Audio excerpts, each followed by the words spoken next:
So in part one of these two videos, we looked at all the protests that have been happening in Tibet since China invaded in 1950. This time round, we're going to be looking at why Tibet is so important for China in the first place. Why does China even want to keep hold of some remote, isolated, underdeveloped region where the indigenous people don't even want them? China claims that it has a right to the land in Tibet and has done since the 13th century. The land has been in and out of Chinese hands with Mongol invasions, a British invasion, and periods of independence and autonomy. But in reality, it's just like when Western powers invade a country, it's all about the resources.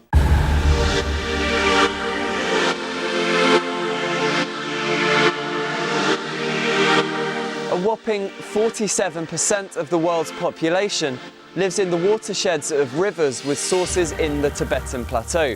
It's the third largest repository of fresh water in the world and only comes in behind the Arctic and Antarctic, which are much less conveniently situated.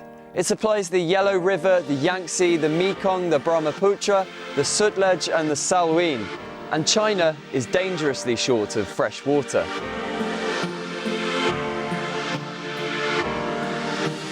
Much of the country, especially in the north, is desert. China has 20% of the world's population, but only 7% of the world's fresh water.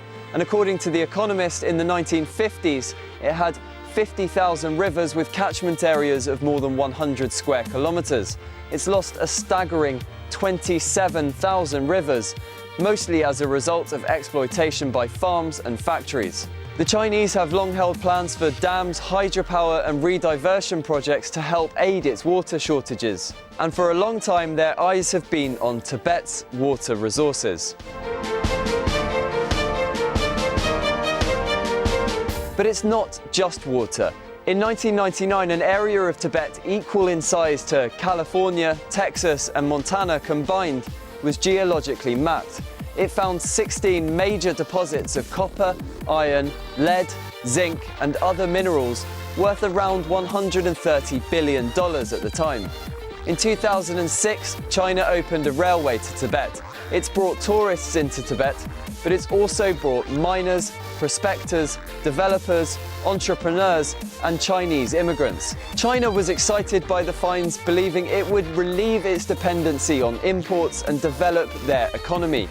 Tibetans, on the other hand, feared that the pursuit of prosperity and development would lead to exploitation of the land, destruction of the natural beauty of their country, and the ravaging of their culture.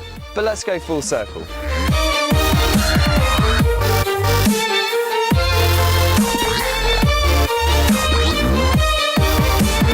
The water that is so vital for so much of the world's population is gradually being depleted. The glaciers have retreated by more than 7% since the 1960s, and it's speeding up because of deforestation, air pollution and water pollution, which itself is getting worse as more people move into the area and exploit the resources.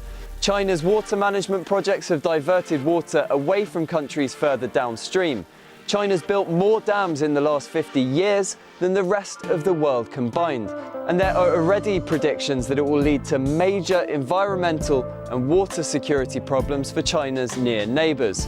And all of this led Jean-Pierre Lehmann, a professor of international political economy, and Nina Nikovic to issue this warning. Water wars could largely destabilise not just the wider Tibetan region, but also all of Asia. Based on current trends, the question is not how and why such conflicts would arise, but when.